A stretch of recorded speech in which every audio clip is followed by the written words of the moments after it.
The Book of Genesis chapter 45. 1. Joseph could stand it no longer.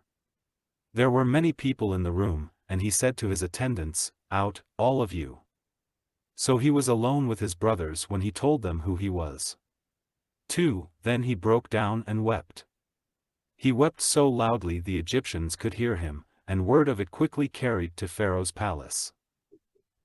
3. "I am Joseph," he said to his brothers.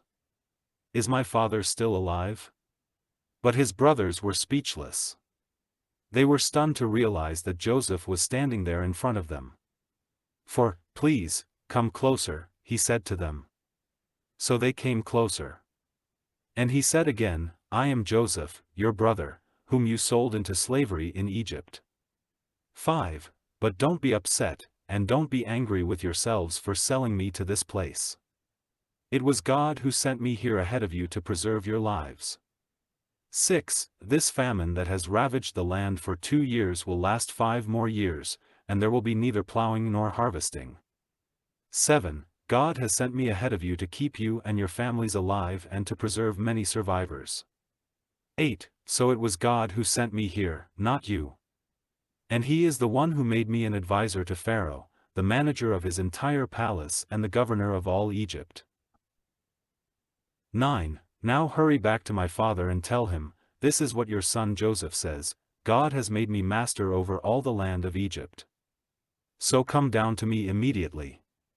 10. You can live in the region of Goshen, where you can be near me with all your children and grandchildren, your flocks and herds, and everything you own. 11. I will take care of you there, for there are still 5 years of famine ahead of us. Otherwise you, your household, and all your animals will starve. 12. Then Joseph added, "Look. You can see for yourselves, and so can my brother Benjamin, that I really am Joseph. 13. Go tell my father of my honored position here in Egypt. Describe for him everything you have seen, and then bring my father here quickly." 14. Weeping with joy, he embraced Benjamin, and Benjamin did the same.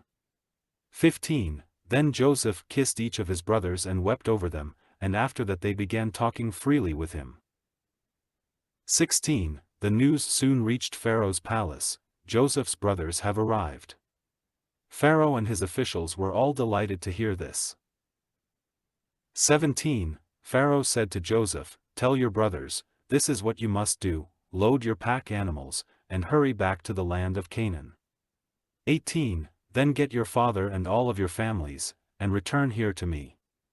I will give you the very best land in Egypt, and you will eat from the best that the land produces." 19. Then Pharaoh said to Joseph, "Tell your brothers, take wagons from the land of Egypt to carry your little children and your wives, and bring your father here. 20. Don't worry about your personal belongings, for the best of all the land of Egypt is yours." 21. So the sons of Jacob did as they were told. Joseph provided them with wagons, as Pharaoh had commanded, and he gave them supplies for the journey. 22. And he gave each of them new clothes, but to Benjamin he gave 5 changes of clothes and 300 pieces of silver. 23. He also sent his father 10 male donkeys loaded with the finest products of Egypt, and 10 female donkeys loaded with grain and bread and other supplies he would need on his journey. 24. So Joseph sent his brothers off, and as they left, he called after them, "Don't quarrel about all this along the way." 25. And they left Egypt and returned to their father, Jacob, in the land of Canaan. 26. Joseph is still alive, they told him. And he is governor of all the land of Egypt. Jacob was stunned at the news, he couldn't believe it. 27. But when they repeated to Jacob everything Joseph had told them, and when he saw the wagons Joseph had sent to carry him, their father's spirits revived.